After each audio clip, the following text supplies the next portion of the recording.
Hello everyone, it is Sabrina here and welcome back to another video on my YouTube channel.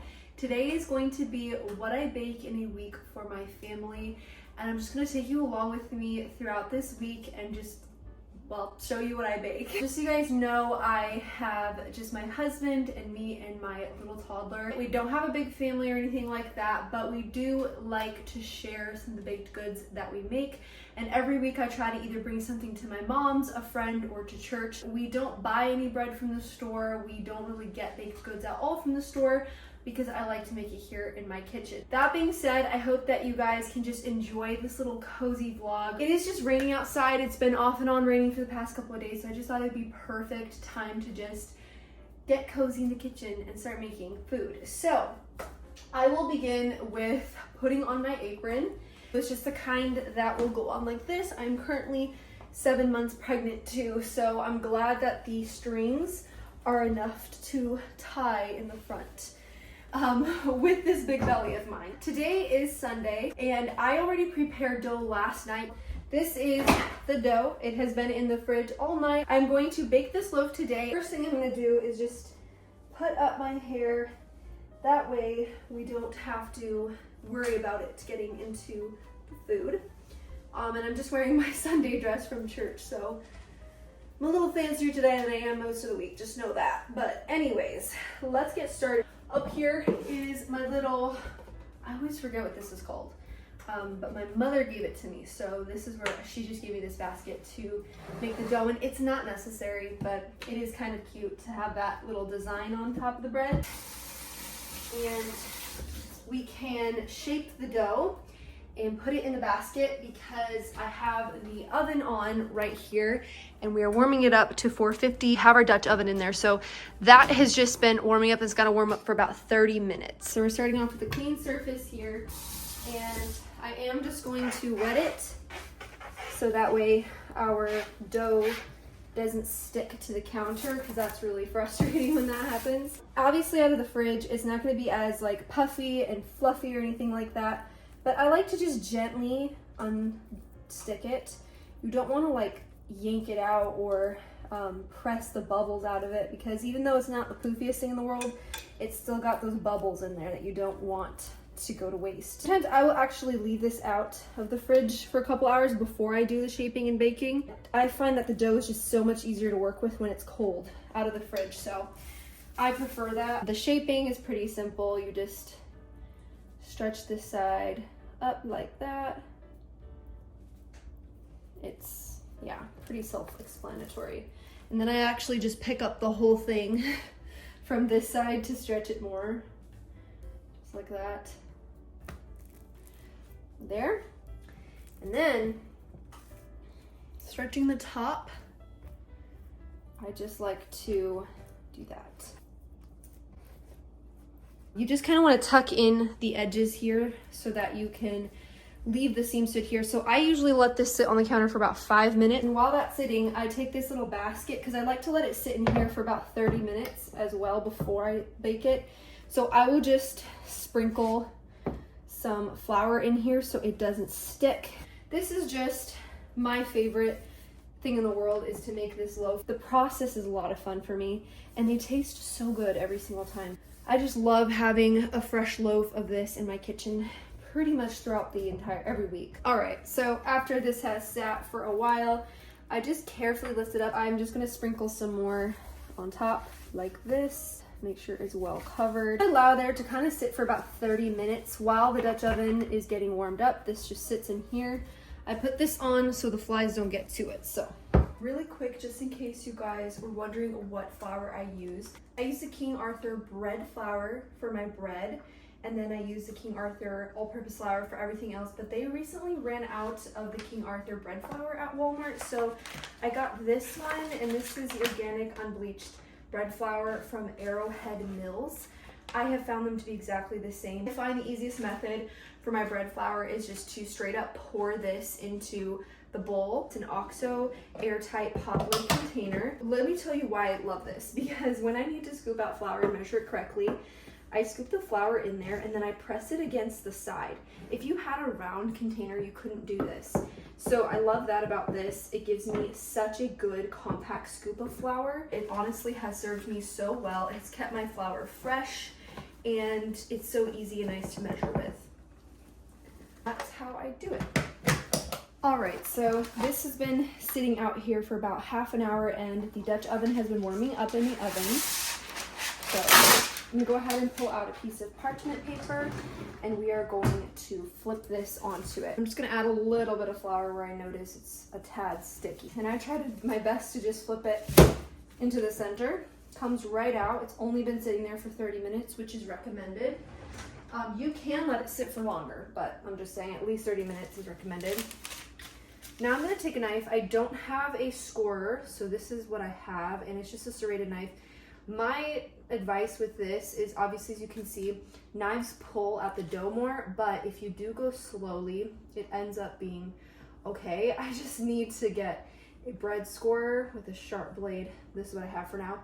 And I'm gonna make some designs on the side. Sometimes I do this, sometimes I don't, just depends on how I feel, but you definitely do wanna score the middle of the bread at least because you need to let that steam escape somehow. And then you're just gonna take this, drop it into your hot Dutch oven, and be very careful. Do not lift the lid up with your hand. And I'm just gonna stick it in the oven. It's warmed up to 450, so I'm going to be baking it for half an hour, then reducing the temperature to 425, and then cooking it for another 10 minutes without the lid on. So the next thing I'm going to make today is some blueberry muffins. We still have about 10 minutes of this in the oven of the bread, so I'm gonna try and whip up the batter before that. I'm just gonna use my, probably this bowl to start with. I have all my ingredients out here. By the way, you guys, there's a short on my channel that you can go watch to see us putting up these shelves, and they have been so practical and amazing for cooking and baking. I feel like they're so easily accessible and I just grab things off there constantly. As you'll see, I bake a lot, so it's very useful.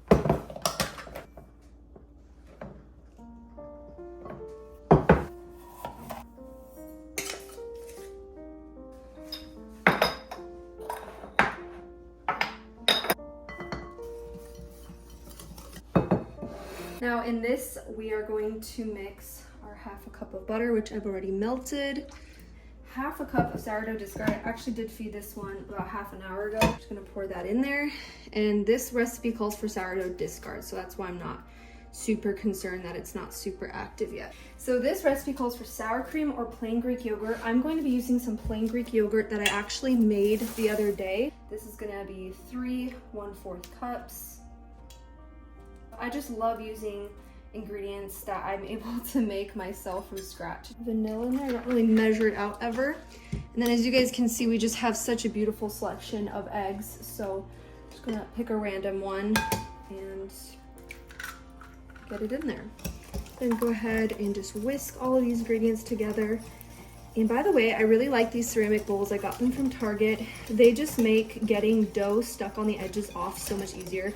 I found them to be a lot easier than metal and plastic. And now we're just gonna add the dry ingredients in with the wet. I don't know why I chose such a small spoon. Last step is blueberries. I don't ever follow recipes on chocolate chips or blueberries. I just kind of eyeball it.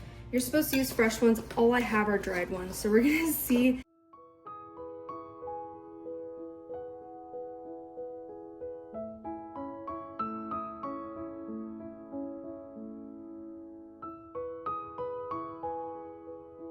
The best part actually is that the temperature for the muffins is the same as when the bread ends.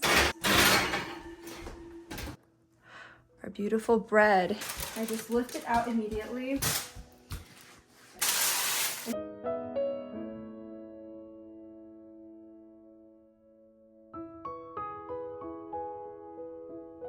All of the muffins are done. They look a bit brown, but they are actually very moist inside. And so I'm really excited to eat them. But I'm just letting them cool off. And then I wanted to quickly show you guys how I cut my bread, because I do think this would be useful for any of you guys out there that are new to sourdough. All right, so after allowing it to cool for a couple of minutes, I first cut down straight the center. And you want to be slow with this. Don't jam it down just because you don't want to squish the bread in there. You want it to be light and fluffy. So then I just turn it over and then I carefully, after letting it sit for a little bit, a lot of people just straight up start slicing like this or like this. If you want to, you can definitely do that. But what I recommend doing so that you maintain the fluffiness inside, all those air bubbles, is to turn it over onto its side like this and to start cutting from here, moving that way. I like to do this all at once because then I make the mess all at once. I also notice that it's just easier for my family and I to grab bread if it's already sliced.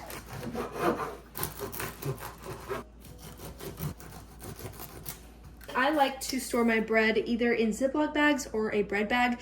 This is a bread box I got for my birthday this year from my in-laws, and I absolutely love it. It has a little magnet, and inside they have a bread bag. So this bread bag is cool because it's linen on the outside and it has a Ziploc-y material on the inside.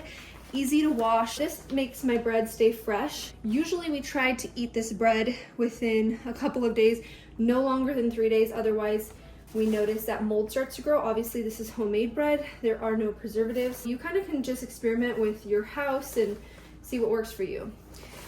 Then I just take the bread and we put it in there and we're all good to go.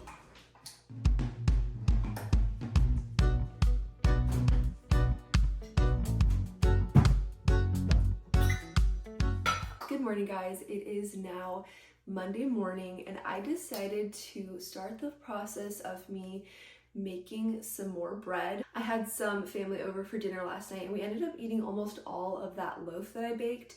So I thought I would make some more today, and instead of making another sourdough loaf, which I want to do later on in the week, I might just make some English muffins. Today I'm going to try making active sourdough English muffins. Usually I only do the discard method, but I want to see how the active ones turn out. But first thing I'm going to do this morning is to feed my sourdough starter, so I thought I would show you guys that. I just took out here my all-purpose flour, which is what I use to feed it, a measuring cup, and then my little container here. I got it on Amazon. It's just a big gallon size. When I first started my sourdough journey, I used this one and it was just too small. It was overflowing every time I fed it. So I decided to just switch to a big one, and I love this because it gives me so much more space to work with. The ratio of feeding it should be 1 to 1 to 1. So 1 sourdough, 1 of this, 1 of water. However, I don't actually follow the rules. I know you should, but I don't. Or half a cup of water in there, and then I'm going to put my half a cup of flour in there. Right? Then you just stir it all together. So even though mine was in the fridge, it's still got those little bubbles in there, and it will soon begin to get really active. So I just put the lid back on and leave it on the counter for a couple hours. It is actually much later in the day. I ended up not having the time to make the English muffins until tonight, and I thought that would actually work better because that way I can let it ferment all night long, and then in the morning cook them in the pan for breakfast. I am using milk instead of water just because I think that will make them taste a little better. So we're just gonna go ahead and mix this up into a dough and then just let it ferment overnight. My house is pretty cold. It stays around 66 degrees. They should be fine all night.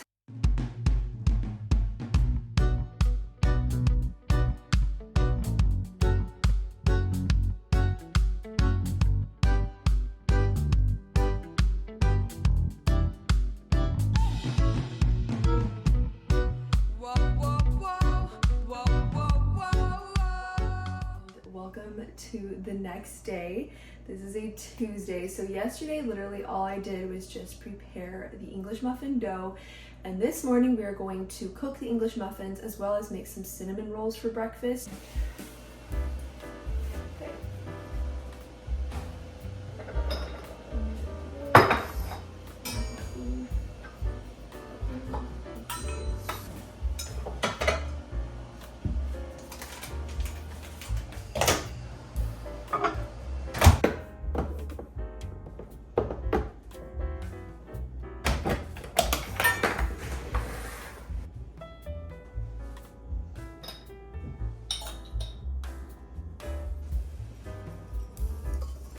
I realized I actually chose too small of a ball and it might be a little tough. What we're going to do now is mix all the wet ingredients in. So I have my water here and my melted butter.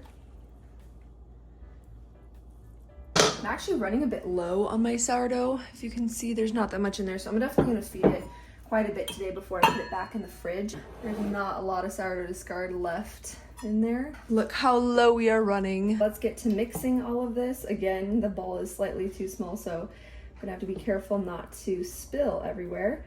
And usually I make the ones that are overnight so that they're extra fermented, but this I'm just wanting to whip up quick this morning, so I didn't really want to wait. And I love sourdough because you can do that. You don't have to follow the rules. There's a ton of discard recipes, and when I say discard, I really just mean inactive sourdough, stuff that's been in the fridge, that's unfed. That's what discard really means. It's not like I'm still in the process of discarding.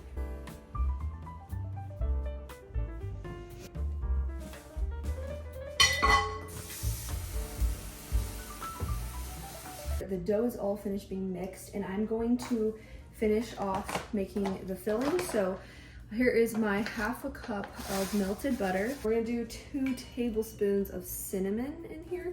You can put pumpkin spice if you guys want, anything really. So here is the filling that we are going to be putting inside the cinnamon rolls.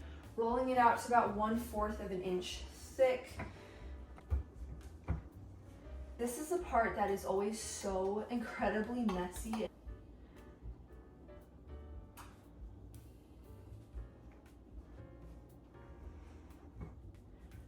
Just trying to keep it somewhat contained. No, it's all trying to spill out.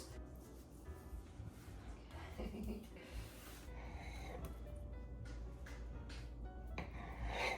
The main thing that you want to try and aim for is to get the slices as even as possible, because if you make them a bunch of different sizes, some will be overbaked, some will be underbaked, and then it just won't be as good. By the way, I did grease this pan, so it has been greased, and I'm going to stick it in the oven now, and then we will make our cream cheese filling.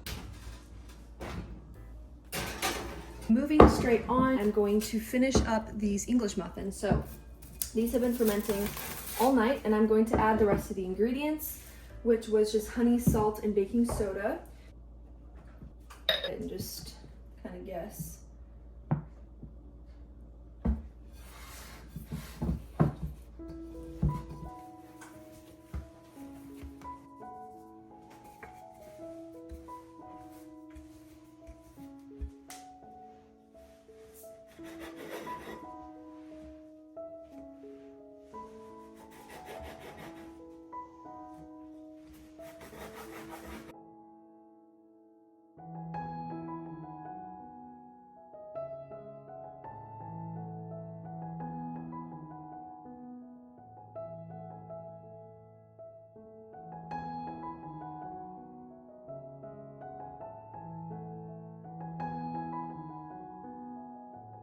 Welcome back to another day of baking. Today we're actually not going to put anything in the oven. We're going to start 2 types of dough. So the first dough is going to be sourdough bread again, and the second one is going to be croissant dough because I really want to make some tomorrow. It's about 8 a.m. and I fed my starter last night and had it growing, so it's really active and bubbly, which is what you want for both of these recipes. The reason I'm making more bread is because it takes about 2 days for the sourdough dough to ferment to how we like it in our family. Of course, you don't have to do 2 days, you can do a 1-day fermentation, but I just really like mine extra sour and fermented. If I know I'm going to do that, I usually start 2 days before I want the bread, because we're currently still eating the English muffins and bread that we have, but in 2 days that will definitely be running low. So that's just a little bit of planning I like to do in my head. I really do like to be flexible with my schedule and kind of just make whatever I feel like making. But when it comes to sourdough bread, you have to plan a little bit more if you like to do a longer fermentation. I am so familiar with this bread recipe that I memorized all the instructions. I put it to 0. We start out with 500 grams of bread flour. Actually, here's what we have. I like to do pretty exact measurements. Then we add in 300 grams of water. So this should say 800. It is called the autolys, which is you just mixing up just the water and the flour and letting that sit for about 30 minutes before you add the sourdough and salt, because it really lets that water penetrate the flour. So I like to do that. You don't have to, and I think there's been times I skipped it because I was kind of in a time crunch and the bread turned out just fine. Keep rotating it and puncturing into it like that, and then kind of stuffing it all together, and you'll see it'll turn into a pretty good dough ball. I'm just going to cover it with a tea towel, and then we will return to this in about 30 minutes. Okay, so turning over here into this corner of my kitchen, I'm going to start the croissant dough. And that's what I love about baking, is when you're working on one thing, you can just move to the next thing. 3.5 cups of flour. All my baking measuring tools are right there, and then I can put my phone there easily, so it's so convenient. 1/4 a cup of butter. I melted it slightly just to make my life easier. 1/4 cup of sugar. 2 teaspoons of salt.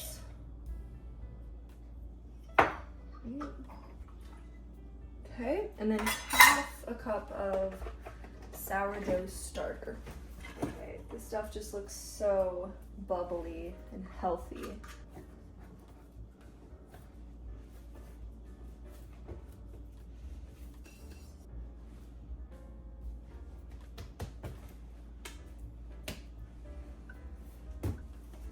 Okay, so I'm going to allow this to now sit for the rest of the day, and I will return to it tonight, because tonight I'm going to roll it out and then chill it in the fridge again overnight. Now that it's been about 30 minutes, we are going to add in the sourdough. Bubbly, which it is. How beautiful and healthy that is. So I just kind of pour in, watch the scale there. So this next stage is me just trying to mix and incorporate this sourdough. You can see I'm stabbing into the dough, and then I'm going to swish it around a little bit. And then I'm gonna let it sit, and then I'll come back, mix some more, let it sit, add the salt, because what happens is the more you let the sourdough starter sit with the flour, the easier it is to actually mix it. So right now, you're gonna see it's actually really tough to get it incorporated, but slowly the sourdough starter starts to become more malleable. Just going to cover it and leave it. It is the next day, and we have the dough chilling in the fridge still. And what we're gonna do is actually cut the butter and place it on the parchment paper.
We have the croissants currently rising on the table, so we're gonna bake those later today. But while I'm waiting for that, I wanted to mix up some tortilla dough and then hopefully cook those more towards dinner. I'm gonna pull off some of my measuring cups here. For dinner, we're probably just gonna have some quesadillas. That's why I wanted to try my hand at these. There's just so many times we don't have tortillas in the house, and I wish I did, so this is gonna be really helpful. Some salted 1/4 a cup butter. Quite literally just says use your fingers to work the butter into the flour until it disappears. Right there, and then again the recipe says to mix with your hands, so I guess that's what I'll do. It's probably a lot easier that way.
Today marks the last day that I am going to be filming, and that concludes our week because I don't think I'm going to do any baking tomorrow. We've got our dough here that has been fermenting for 2 days, so it's time to bake this. So let's just get this in the oven, which you guys have already seen the process of, so I'm not going to spend that long talking about it. But yeah, we're going to bake our sourdough loaf.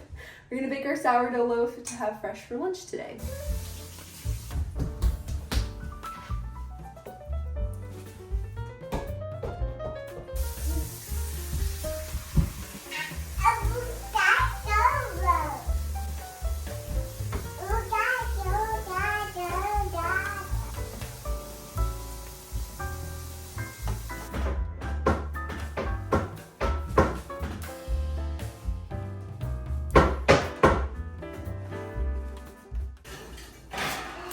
Wow, that looks so good. Don't mind that. Look at that. So perfect. Alright guys, so that concludes this video of baking with me for about a week. I hope that you guys could derive some inspiration from this video. Maybe you guys want to try out some baking. I obviously really love it, and I love to share what we make with other people so that nothing goes to waste, because, you know, between me and my husband, my toddler, we can't eat that much, but we definitely love to invite people. We love to bring our desserts to church and share them with other people. So yeah, if you guys enjoyed this video, please let me know, and maybe I'll make some more of this in the future. I hope you guys enjoyed, and I will see you in the next one.